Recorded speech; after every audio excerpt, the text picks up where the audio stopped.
Hello नाज़रीन। तो वो पागल सी की इस एपिसोड में आप देखने वाले हैं जब से एहसन हयात सारा को ज़हीन के घर से वापस लेकर आए हैं, वो सारा के खूब नाज नखरे उठा रहे हैं। वो अपनी बेटी से बहुत ज़्यादा उदास थे, उससे बार बार मोहब्बत का इजहार कर रहे हैं और ज़्यादा से ज़्यादा वक्त जो है वो सारा को दे रहे हैं। ये सारी बातें देख के शाज़मा को जो है वो बहुत ही तकलीफ़ हो रही है, उससे किसी तौर ये मंज़र बर्दाश्त नहीं हो रहे हैं, मगर अब सब्र का मुज़ाहरा करना उसकी मजबूरी है। इसके अलावा वो क्या कर सकती है, क्योंकि एहसन हयात जो है जब अपनी आई पे आ जाते हैं तो वो किसी की भी नहीं सुनते। अब उनको अपनी बेटी के ऊपर मोहब्बत और प्यार आया हुआ है तो शाज़मा के रोकने से भी नहीं रुकने वाले हैं। वो अपनी बेटी को अपने हाथों से नाश्ता बना कर देते हैं और उसकी खुशी का मुकम्मल ख्याल रख रहे हैं।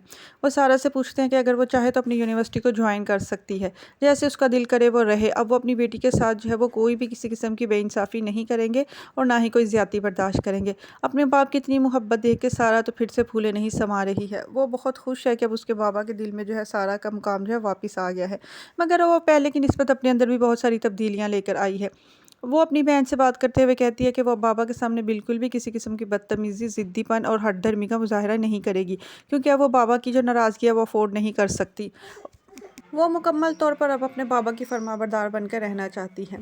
वो बेला उसको कहती है कि बस हम दोनों बहनें मिलकर अपने बाबा को बोझ जो है वो बिल्कुल बांटेंगी और हम अपने बाबा का बिज़नेस भी उनके साथ संभालेंगी। बेला कहती है कि वो भी 1-2 दिनों में जो है वो पाकिस्तान आ रही है।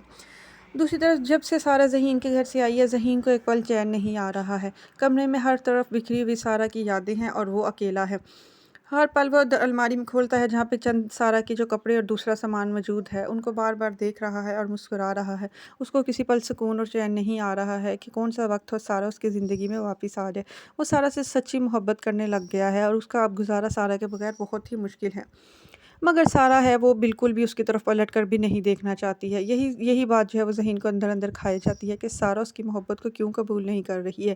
क्या सारा को नज़र नहीं आता मेरे जज्बात कितने सच्चे हैं? क्या दुनिया में दौलत ही सबसे अहम होती है कि अगर मेरे पास दौलत नहीं है तो सारा मेरे पास आना ही नहीं चाहती है? अंदर ही अंदर ज़हीन जो है वो बहुत ही गमगीन होता है।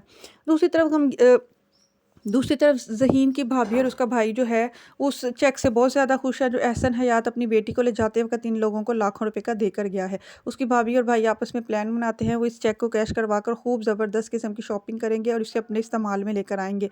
मगर ये दूसरे दिन ही ज़हीन सुबह उठते ही वो चेक थाम लेता है। वो कहता है कि वो ये चेक एहसन हयात के मुँह पर मार के आएगा। इतने दिन सारा को अपने घर में रखने की क्या वो कीमत वसूल करेगा? अब वो इतना भी बेगैरत नहीं है। ज़हीन की माँ उसको कहे कि तुम्हारा फ़ैसला ठीक है। ज़हीन के वालिदैन उसके फ़ैसले में उसका साथ देंगे और कहेंगे हम लोगों को एहसन हयात से सारा को यहाँ रखने की कोई कीमत नहीं चाहिए। ये चेक जो है तुम उसे वापस कराओ। ज़हीन जो है वो एहसन हयात के ऑफ़िस में जाएगा और उनको कहेगा सर ये चेक वापस ले ले। एहसन हयात तकब्बुर से उसको कहेगा क्यों पैसे कम लगे हैं तुम्हें क्या ज़हीन? तो ज़हीन कहेगा हाँ बहुत कम है, मुझे और भी चाहिए। तो एहसन हयात कहेगा कितना करोड़ों चाहते हो? तो ज़हीन कहेगा इससे भी ज़्यादा चाहिए। तो एहसन हयात कहेगा बोलो कितना चाहते हो, क्या चाहते हो?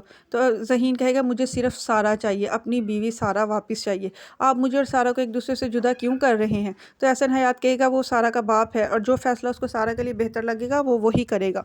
मगर ज़हीन कहेगा 2 महीने बाद बाप को अपनी जवान बेटी का ख़्याल आ गया है, उस वक़्त ख़्याल नहीं आया जब आपने सारा को घर से धक्के दे के बाहर निकाल दिया था। आपको नहीं पता था इस मुआशरे में कितने आपके दुश्मन इर्द-गिर्द फिर रहे हैं। अगर उस वक़्त मैं सारा को आगे बढ़ के ना सँभालता और उसकी हिफ़ाज़त ना करता और वो आपके किसी दुश्मन के हत्थे चढ़ जाती तो उसके साथ क्या-क्या नहीं हो सकता था। ये सारी बातों का एहसास पहले आपको नहीं था? उस वक़्त आपको नहीं पता था कि आप सारा के बाप हैं? अब जब वो ज़िंदगी के सफ़र में मेरे साथ आगे बढ़ना शुरू हो चुकी है तो आपने सारा को मेरी ज़िंदगी से निकाल लिया है, जो कि मैं हरगिज़ नहीं होने दूँगा। अगर आपको अपनी गलती का इतना ही एहसास है तो उसी वक़्त होता जब आपने सारा को धक्के दे के घर से बाहर निकाला था। उस वक़्त मुझे तलाक के पेपर भेज दे तो मैं साइन भी कर देता। तो एहसन हयात को वो खूब आईना दिखाता है, उसको कहता है अब तो आपको मेरा एहसानमंद होना चाहिए कि 2 महीनों के बाद आपकी जवान बेटी आपको सही सलामत मिल गई है। तो उसकी वजह क्या है? उसकी वजह मैं हूँ, वरना वो दर-दर की ठोकरें खा रही थी, उसके साथ कुछ भी बुरा हो सकता था। उस वक़्त आपको सोचना चाहिए था कि मैं अपनी बेटी के साथ कितना ज़ुल्म कर रहा हूँ। आज आपने मुँह उठाया और मेरे घर में आके सारा को वापस ले आए हैं। मैं सारा को हरगिज़ भी तलाक नहीं दूँगा, चाहे आप जो चाहे कहें। ज़हीन जो है वो एहसन हयात को खूब बातें सुनाकर एहसन हयात के ऑफ़िस से बाहर निकल जाता है। एहसन हयात जो है वो फ़िक्र में मुब्तला हो जाते हैं कि उनको उनको ज़हीन की बातें भी ये सोचने पर मजबूर कर देती हैं कि ज़हीन अपनी जगह पर ठीक है।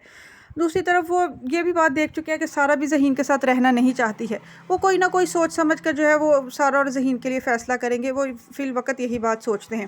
دوسری طرف وہاج بھی ذہین کو احسن حیات کے روم سے نکلتے ہوئے دیکھ لیتا ہے، وہ شازمہ کو کہتا ہے کہ یہاں پر ذہین آیا تھا۔ شازمہ کہتی ہے کہ میں اب بہت زیادہ فکر مند ہوں کہ سارا نہ جانے میرے خلاف کیا کرے گی۔